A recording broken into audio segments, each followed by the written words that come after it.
Ladies and gentlemen, welcome to the Ambassadors Lounge. Since the overthrow of Sheikh Hasina in July last year, important developments have taken place in the region, and the regional politics are reshaping.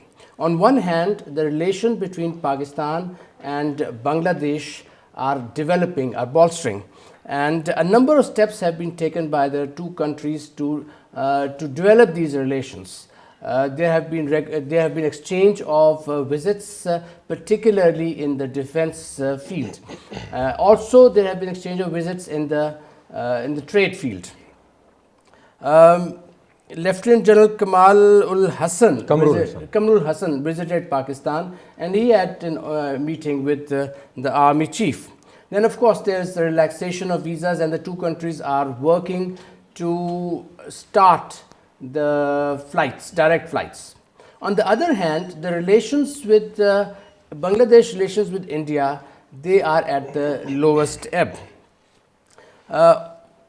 What we are seeing is that there is a growing anti-India sentiments in Bangladesh, and the Indian journalists particularly, they ascribe it to the interference of Pakistan. We will discuss these changing circumstances and changing these events with our panel today, which comprises Ambassador Asif Durrani and Ambassador Ayaz Muhammad Khan. Asif, let me come to you first. These growing relations between Pakistan and Bangladesh, they are changing the geopolitical landscape of South Asia. Will this bring stability in South Asia, or will this raise the political tensions? Thank you, Imran. I think in the recent past, Pakistan-Bangladesh relationship were in fact almost frozen. And Sheikh Hasina, in fact, deliberately did not want to have a normal relationship with Pakistan.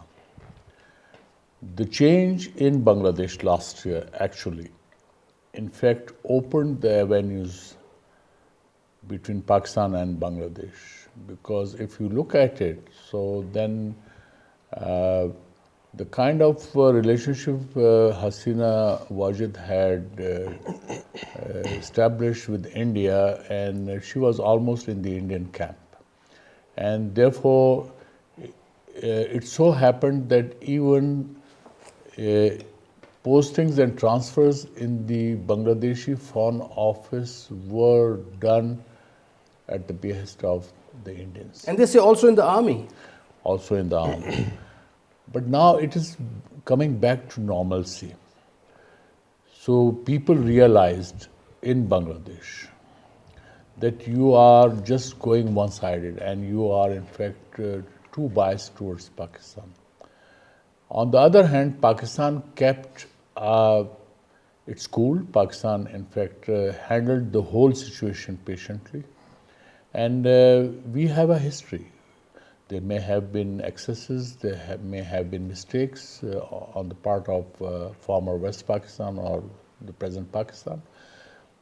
But there has always been a realization in Pakistan that Bangladesh is a brotherly country.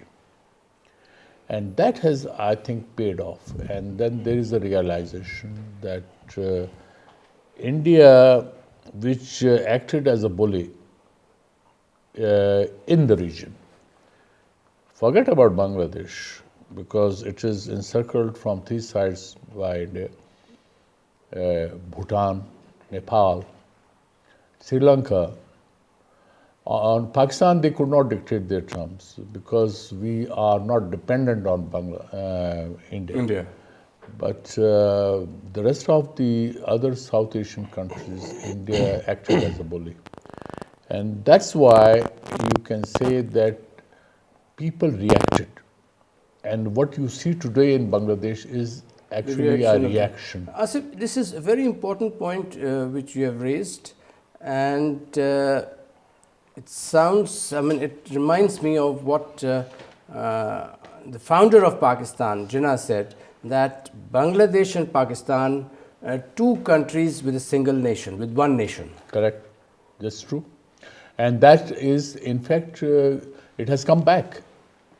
That East Pakistan and West Pakistan, formerly, but now Bangladesh and Pakistan, they are natural allies. Natural allies, absolutely. So, and they were separated because of certain policies adopted by. So you are right that Hasina Wajid. there were, I mean, events did happen which should not have happened, No. which distanced us, but of course, the affinity, it remains. Ayaz, coming to you, now the speed and degree with which these relations are developing, do you find it intriguing? Not really, actually. This is a natural You don't reaction. find it intriguing? Not really at all, because it's a natural reaction. Because having been subjected to the Indian oppressive influence, within the Bangladeshi polity and the society, there was ever-growing resentment among the Bangladeshi people masses. They were not actually reacting in a way, because the rulers were fully behind the Indians, and they were allowing the Indians to have all pervasive presence within the Bangladeshi, not only politics, but also in decision making process, as well as within the business community and civil society as well. There was growing resentment there, and now when it has reached its acme in July last year, as Asif mentioned, then it is a natural thing that the way the Bangladeshi people behaved, they reacted, to the ever-growing Indian influence. They expressed their resentment, and they have come back to their natural ally, Pakistan.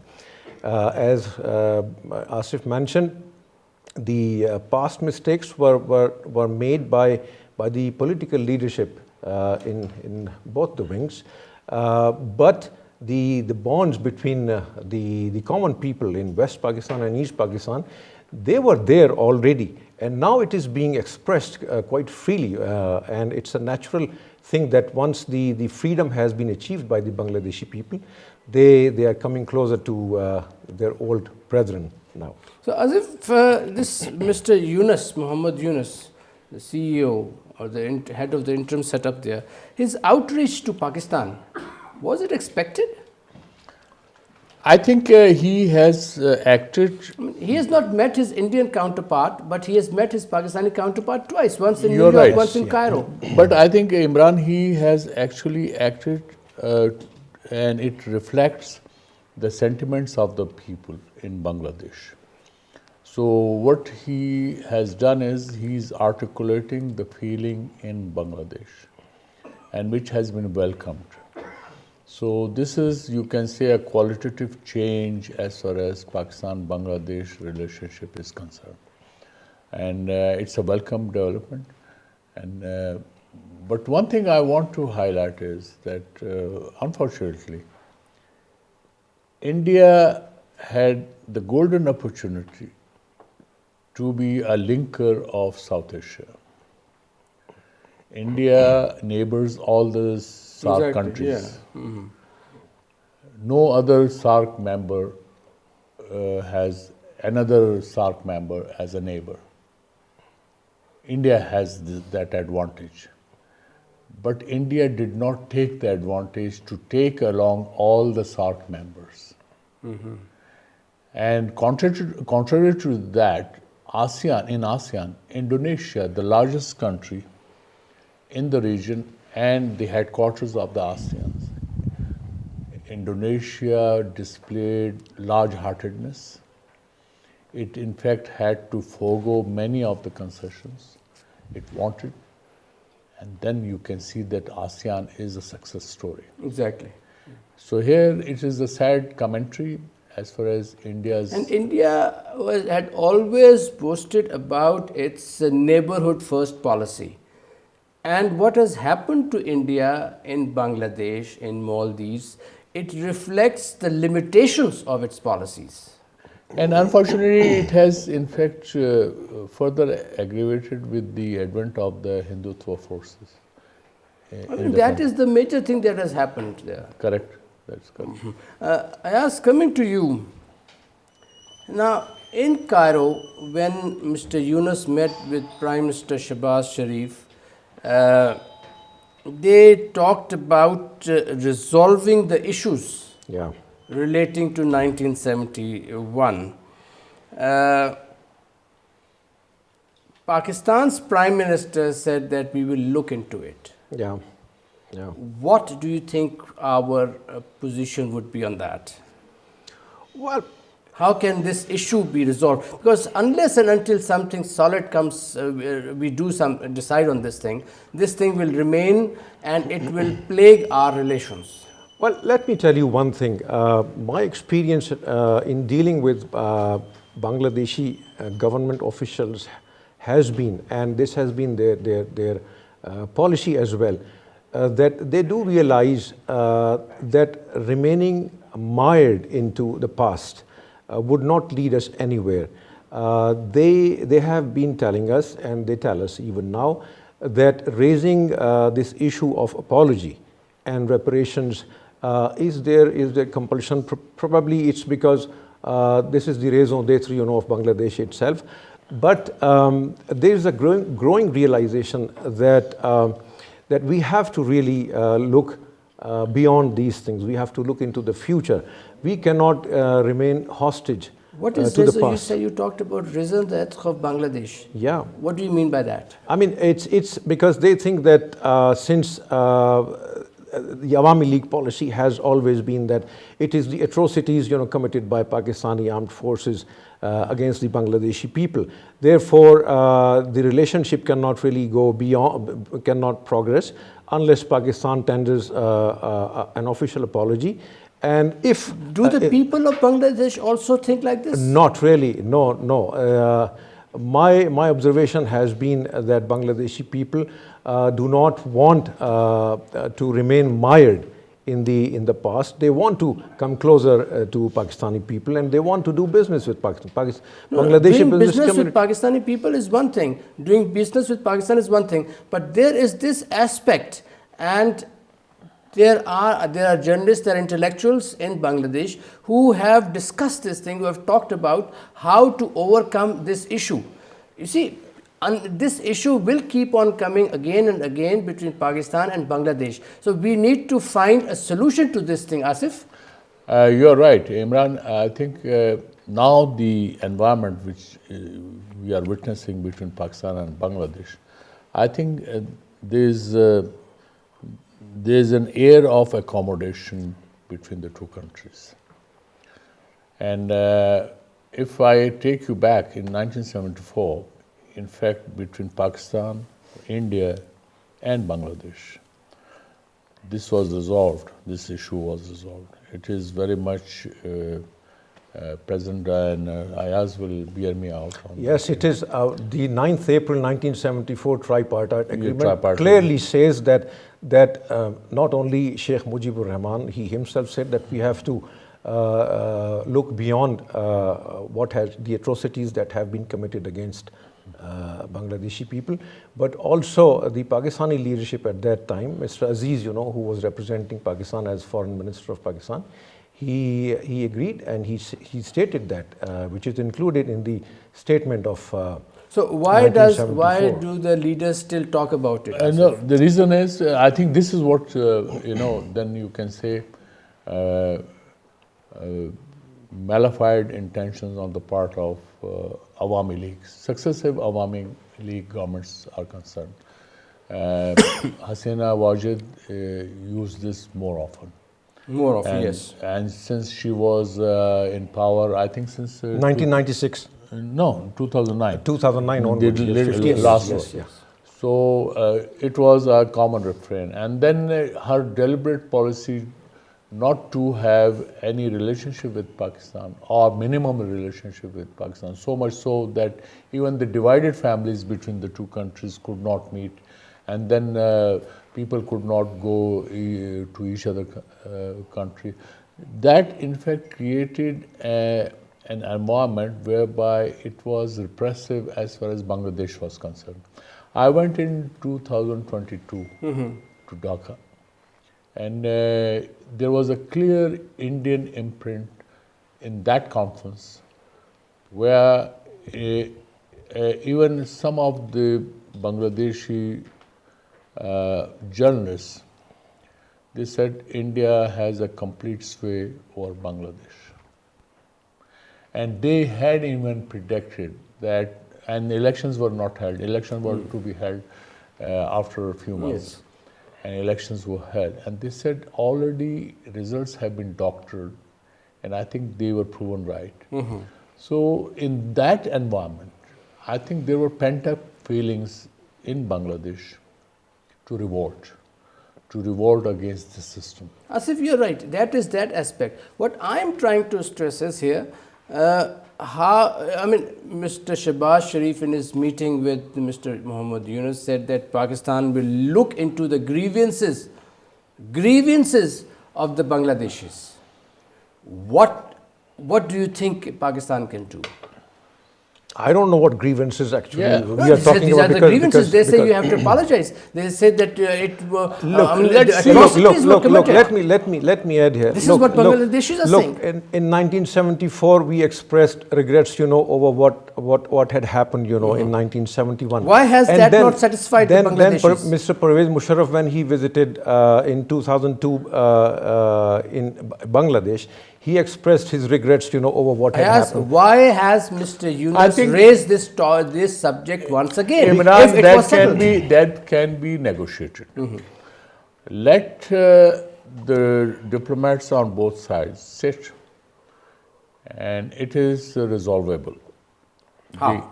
Yeah, What do you think Pakistan needs to do? It depends on what kind of a text they present for, say, quote-unquote apology, or whatever. Should Pakistan apologize formally? I think the results of the poll of 1970 elections, Mujibur Rahman was a clear winner. Forming the government was his right. It was denied.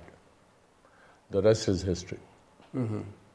So the government of the day refused to accept the results of the polls or accept the verdict of the people. So, and we have seen the result of that. And I take you in 77 elections, people refused to accept the results of the poll when Zeddy Bhutto was in power.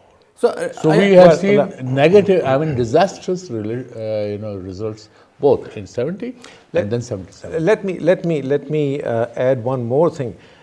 As far as tendering an apology is concerned by Pakistan, there is a legal hitch actually involved in it, and that is if you draw a parallel, with Nazi Germany, because the excesses that they committed, against the rest of the world, particularly the Western Europe, when they tendered apology, they had to pay war reparations as well. Now, what is holding Pakistan probably is because that once you actually acknowledge that officially that atrocities were committed by the Pakistan side, then Bangladeshi government might come up with a demand for war reparations. Why shouldn't they? I think that all it depends what the mindset is.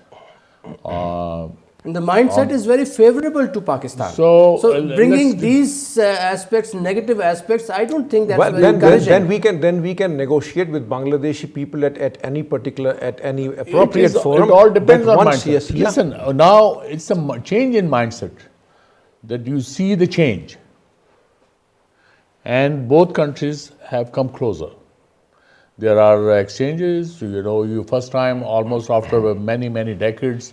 Our ship has gone to Chattanooga. Yes, twice. They have docked there twice. Right. But Asif, India's trade with Bangladesh is 15 times more than our trade with them. Correct.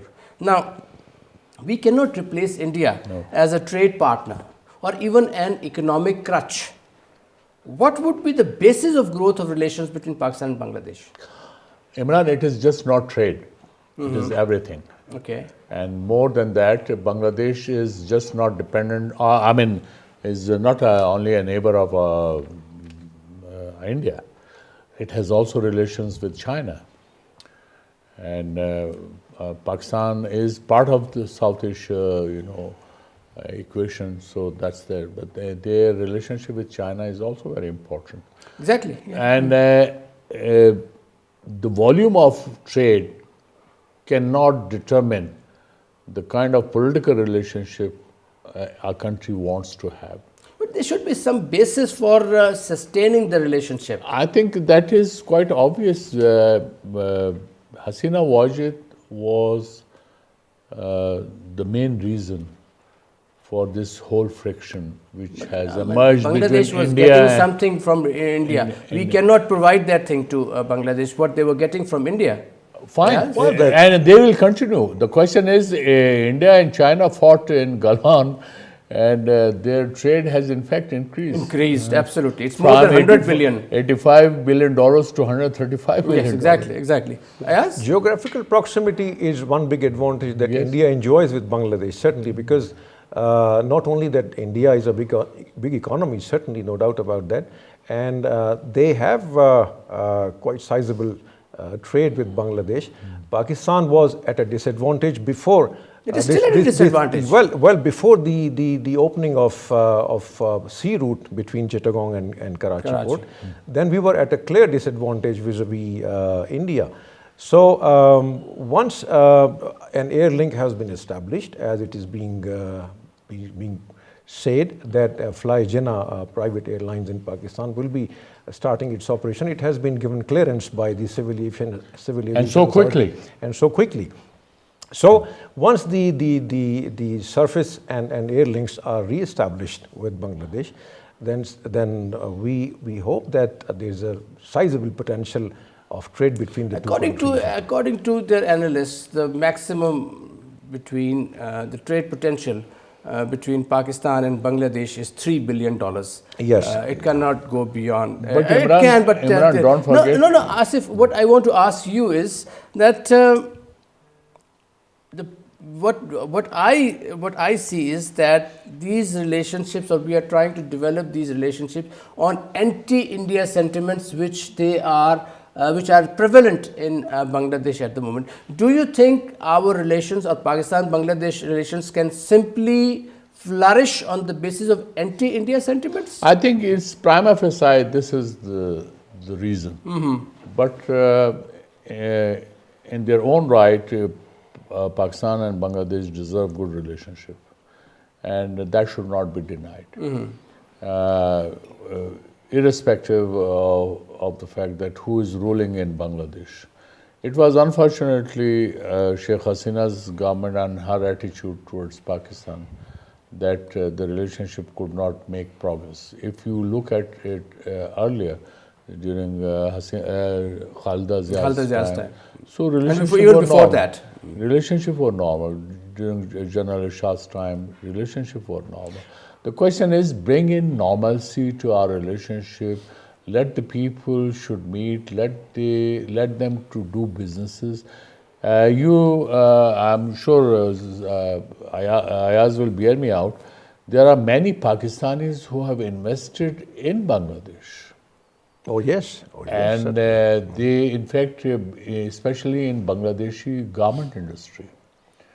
So Pakistan has a fair share in the investment in Bangladesh.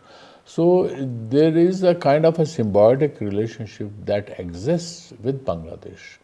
That is besides the point that even during Sheikh Hasina's time, she would welcome Pakistani investment. I think prudence demands that we should not move forward with Bangladesh in spite of India. We should establish relations with them, Irrespective of India. India is a reality, and India has a right to do business with Bangladesh. India is their neighbor, certainly. Why should we get into unnecessarily, into a rivalry, and make Bangladesh or Pakistan, a ground for. But as what we are seeing is rivalries between the two activities, the flurry of activities which we see between Bangladesh and Pakistan, it is mostly in the area of defense, intelligence cooperation, security cooperation. But also trade. Trade, yes, there is one trade, but as I said, most of it at the moment is happening in the area of defense and security cooperation, and that is what is worrying India. Look, No, Imran, I think defense is one aspect. It is, of course, one aspect. Bangladesh needs are there in defense field, and then business has picked up, and I think Bangladesh also is looking for markets See, as a in Pakistan. business relationship is limited. It can't go beyond a certain point. But we are talking about in any diplomatic relationship, you have political relationship. Exactly, you're right. You have cultural, you have defense, and you have economic relationship. Absolutely. So if all these four aspects of bilateral relationship are fulfilled, so I think that should be a welcome development. I think Bangladesh's approach towards Pakistan in the current times is also not restricted to one particular field for cooperation. It's all encompassing. They are also looking towards Pakistan, for not only in fulfilling their defense needs, but also trade, economics.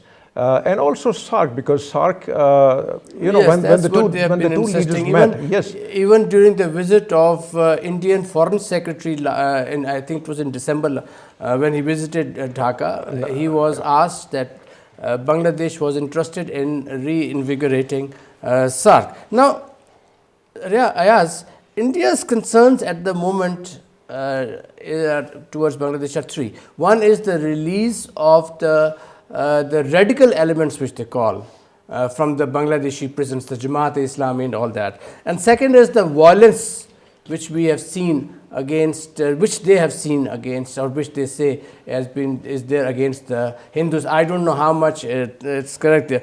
And the third is the Pakistan-Bangladesh security cooperation, which they believe is aimed at destabilizing their northeastern states. well, that is How credible? How credible is their fear? That is how they sell their goods, Indians. No. The You big can't dismiss this thing there by saying that this is how they sell. They have a concern. The question is, are their concerns credible? Look, Indians have been overstating. There have been incidents, against the Hindu minorities in Bangladesh, but India has to look, inside itself. The way they are treating the minorities in India. Does it qualify them to really point fingers towards Bangladesh? And Bangladeshi leadership has pointedly said that there have been incidents, sporadic incidents, but there is no orchestrated policy that is being meted out against the minorities, Hindu minorities in Bangladesh. And also India, since it has lost quite a lot of political ground and support inside Bangladesh since the ouster of Sheikh Hasina, it is licking its own wounds that by saying that Pakistan and Bangladesh are moving towards security cooperation, which is directed against India. That is not the case. If Bangladesh is a free sovereign country, if it wants to have some kind of cooperation with neighbors, with friendly countries, then it is free to do that. But it does not necessarily mean that it is directed particularly against any country. Asif? I think forget about Pakistan and Bangladesh. What about Bangladesh defense relationship with China? We'll come to China. It's their sovereign right. What I'm Of trying course, to emphasize is that it's, I think India does not have a case. In fact, India overdid as far as Bangladesh was concerned. They wanted to swallow Bangladesh from all aspects. And they had Sheikh Hasina to do their bidding. Yeah. In fact, she aligned her foreign policy to the interests of India. Precisely. And which is why, the kind of tune she was, in fact, playing was actually orchestrated by the Indians. And that's how she had to face the music. And it had to happen. That's why I think the sentiments have gone so high that anything relating to Sheikh Mujibur Rahman has been in fact destroyed in Bangladesh. Now he is no more the Bangla Bandhu. Yeah. He is no more the hero of Bangladesh. What is that? So I think sane element have to ponder over that what has happened actually. What were the excesses or what policies Sheikh Hasina adopted that caused so much aversion against her? So Asif, against her? Asif this is, your statement is very intriguing. Is Bangladesh trying to re-establish its identity? They are, I mean, they say Mujibur Rahman is no longer the father of the nation. And They have declared Ziaur Rahman as the hero. Yeah. so, Hero. Yeah. Yeah. So what does this indicate? I mean, this is amazing. This is a change. No, this is amazing. This is a change, right? But what does this exactly symbolize? Are the Bangladeshis saying that we do not accept him as the father of the nation? They are and then of course, Jinnah's celebrations were held there as anniversary. I think Bangladeshi Deshis are reasserting themselves, and it's a reassessment of the political narrative Which was forced upon them. They were born with Bangladesh. So that perhaps maybe I will not say as course correction, but I think it's a reassessment. I think Bangladesh is rewriting its history.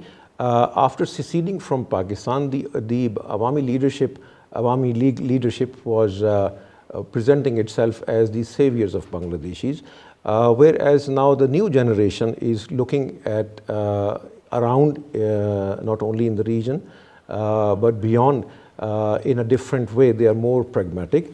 They are looking as to which country or which entity can help them progress. They are very much concerned about the unemployment that is there. They are very much concerned about the ingresses of the Indians, within their society. So, do you think Pakistan can help them in these things? Certainly, Pakistan can.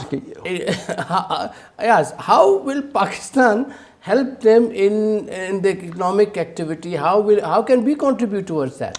I think Why more not? than Yeah, that. just a second. Just a second. Why not? Why not? Can't we establish more vigorous relationship? I mean, economic and trade relationship with Bangladesh. To what extent? To what And extent which these is vigorous relationships go? Sorry? To what extent can they match what India was doing? No, sir. I said in the beginning that we are not competing with India. We are only You complementing. just said that the Bangladeshis have to see how they can develop economically. Yes, because we all know, and Bangladeshi people know very well, that for the past 53 years, India has been holding them for ransom. They have been exploiting But they have been Bangladesh. giving a lot to them. There are a lot of developmental projects which Indian government. Well, at what cost? Certainly, because their sovereignty was what cost? Their sovereignty was what held at ransom. More than that. How was this sovereignty? No, I think, let me say, Please. more than the sovereignty, in fact, even economically, trade-wise, the kind of balance of trade which was heavily in tilted Bangladesh's favor? No, it is in India's favor. I No, Yes, no. certainly. It is in India's favor, Okay. heavily in India's favor. So I think, and then don't forget the China factor. We have not discussed it. We will come to China factor. No, but I think this is the time that we should come. China factor. Now, Asif, the activities, the flurry of activities which have been taking place, there's a lot of security and defense cooperation, stress on security and defense cooperation. Now, Indian media claims that DGISI visited Dhaka, and they view it as an indication of enhanced security and intelligence cooperation. Now, can India create political instability in Bangladesh? Had this been the case, they would have already created it. But they're still watching. They're still watching. That's what the media is saying, I think that they're still watching. Imran, they are not sitting idle. There's no doubt about it. And then they also have their ingress has not just gone away. I mean, it's very much there. Their influence is there. There's no doubt about it. But in politics, it is the game of winning favors or winning support from the people. Right now, the people, they have decided against Sheikh Hasina. They have decided against Awami League. They have, in fact, gone to the extent of, in fact, discrediting Sheikh Mujibur Rahman. Otherwise, Sheikh Mujibur Rahman had his role in the liberation of quote-unquote Bangladesh. But what has happened? It is the policies which ultimately force the people to say enough is enough. And this is what has precisely happened in Bangladesh. As India has used terror as an element of its foreign policy.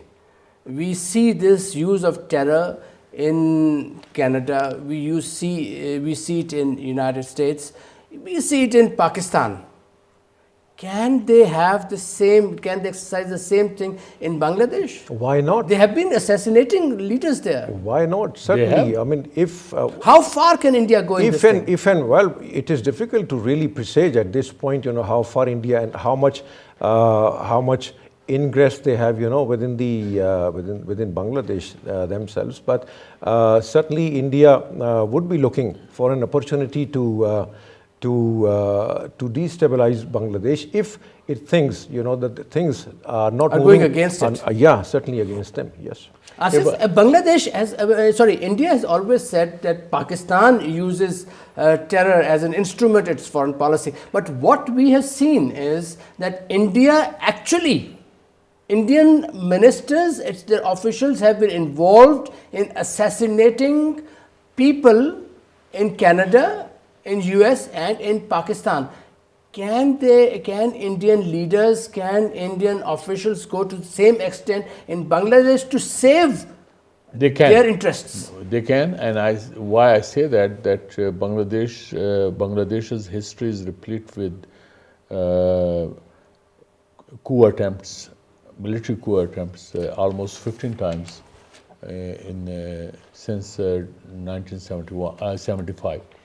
And what India has been doing actually recently, Mr. Modi is in Washington, and before leaving, the Indian government acknowledged the hand of terror activity perpetrated by rogue elements in the Indian Mr. Dowell being the one. No, the RAW. The fellow who has been indicted by the Americans, by the FBI. Yeah. So it is the first time the reason was that Mr. Trump would have been much harsher than Mr. Biden about that issue. So, and then in Canada, it was, I think, hats off to Prime Minister Trudeau, and then they took up this issue, and then, in fact, they exposed the Indian machinations of terrorism. So, India itself has been a terrorist state, there's no doubt about it. What about LTTE? Who established LTTE and what they did in Sri Lanka? In Sri Lanka, yeah. So, it's an open secret. Yes, how is the China factor unfolding? The interim foreign minister was in Beijing last month, and they discussed a number of issues, and they signed agreements in which China agreed to extend the loan repayment period. Yeah, certainly. And they also agreed in principle to reduce the interest rate. Well, yes. Look, Imran, now the world is moving towards multilateralism. And of course, the pace has been accelerated towards that. And since the re-election of Mr. Trump, who himself, is not in the favor of leading the world the way United States was leading, as the single biggest power in the world. There is an acknowledgement all around the world that the world is moving fast towards multilateralism, and China is one of the biggest center of gravity right now in the world. And that is how China is asserting itself, not only within the South Asian region, but beyond as well. We also know that Bangladesh, China have very strong trade relations. China is one of the biggest investors in Bangladesh. It is also one of the biggest arms suppliers to Bangladesh as well. And it was not very happy the way Sheikh Hasina was treating Bangladesh, especially that Teesta River project, the way the Chinese were moving ahead with that, and suddenly she changed the course and handed over the project to the Under Indians, the Indian pressure. Under the Indian pressure, certainly. So Chinese were not very happy, but China is a big power and it wants to assert itself in the region. Yeah, in the region, certainly. And I fully agree with that, and I think that a triangle is emerging between Pakistan, Bangladesh, and China. 85% of the defense needs of Bangladesh, they are being fulfilled by China, and that does not make India very happy about it. Well, it's not. It hasn't happened since last year. No, Asif, Their defense needs were fulfilled by China. Just to divert this For thing. the past now, many Indian decades. Army has 10 divisions, Yeah. 2 armored corps. The army is about 240,000 troops. Where? The Bangladesh army. It is the third largest army in South Asia. Now, its border is 75% with India. Correct. And India claims to be the ally, the closest friend Bangladesh has. That's what under Hasina Wajid India claimed, and what Hasina Wajid said. Right. Why did Bangladesh need such a huge army?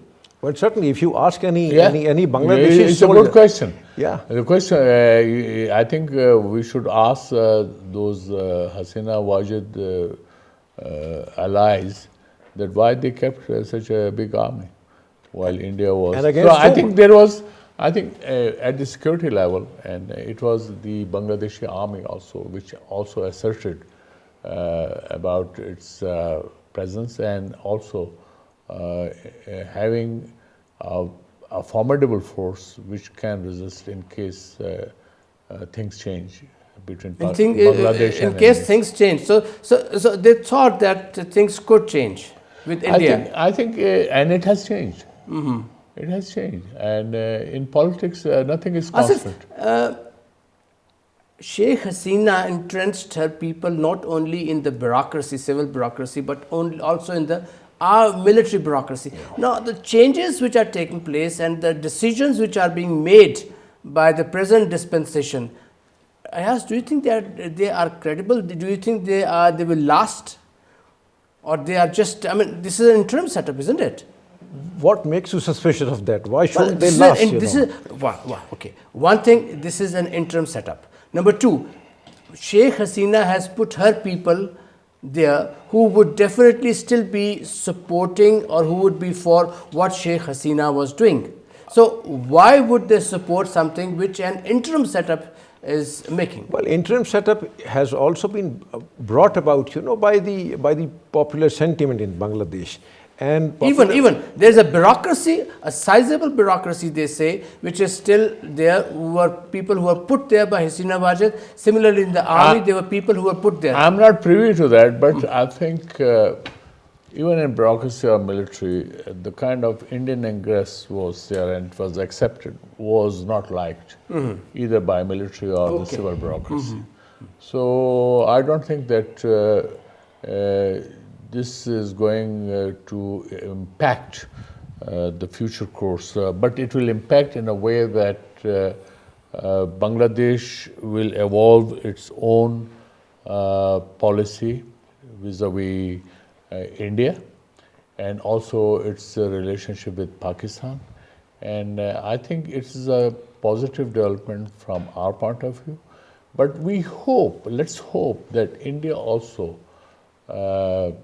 takes a lenient view in a sense that they indulge in diplomaties as far as Bangladesh is concerned. Gentlemen, it's a very interesting conversation which we are having. I wish we could continue this thing. But just one final question.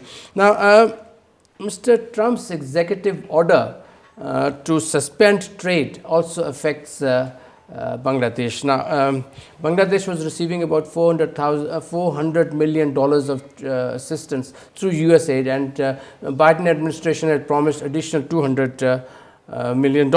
Now, Bangladesh had emerged as a strategic focus for the United States, particularly in South Asia. Now, do you see significant shift in U.S.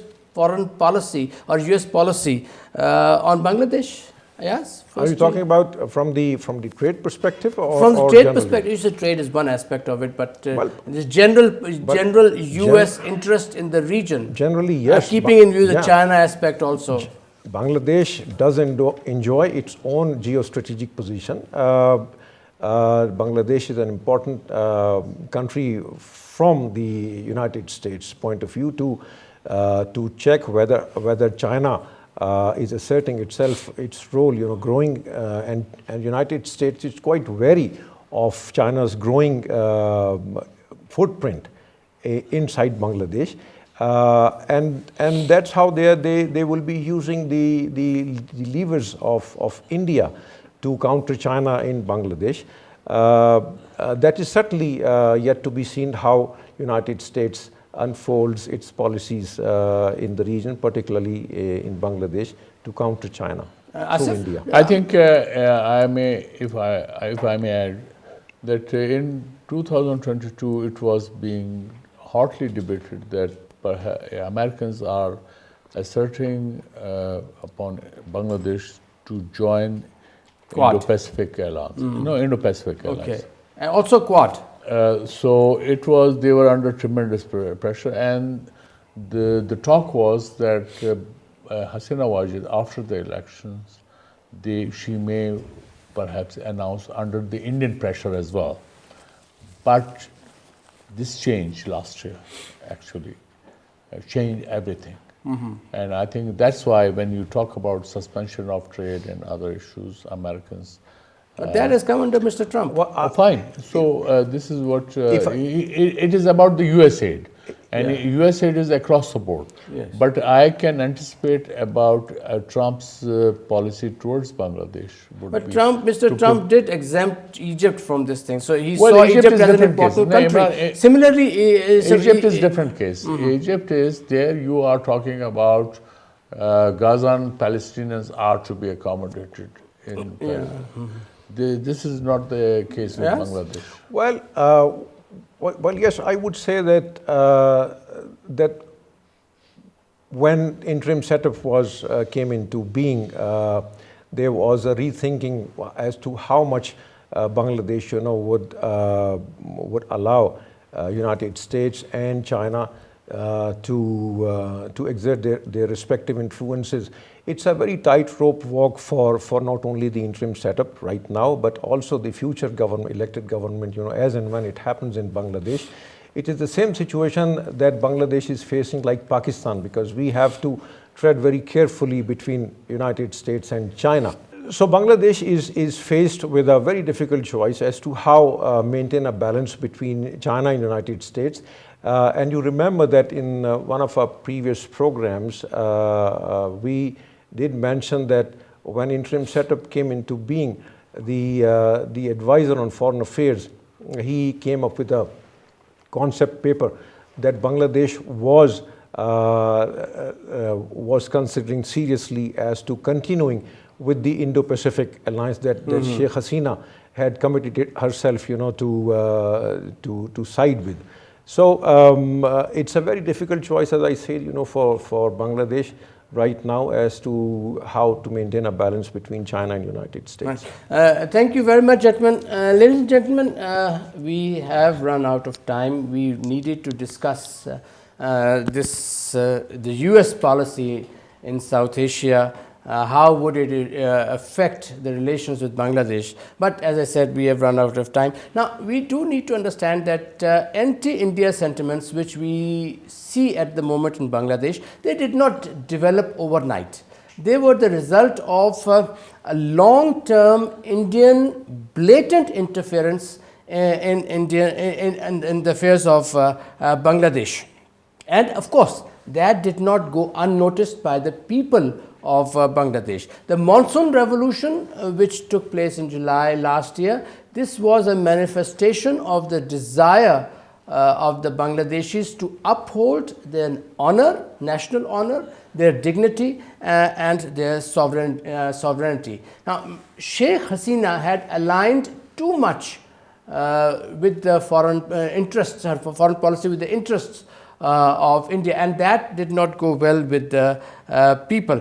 And that is why India is upset because of the growing relations between Pakistan and Bangladesh. And India is disturbed particularly that it is unable to control this growing relationship. For Pakistan, it's a good omen that our relations are improving and our partnership, but is natural. As my panelists pointed out, that Bangladesh-Pakistan relationship, our partnership is it's natural. As Qaid said, we are two countries with a same nation, and their partnership will continue to grow. At the same time, as my panelists said, there are issues which Pakistan and Bangladesh need to discuss if we want this relationship to develop. What does the future hold for us? We will see. Thank you for watching Ambassadors Lounge. Please subscribe to our channel. Do give us your comments, and we will be back. Thank you.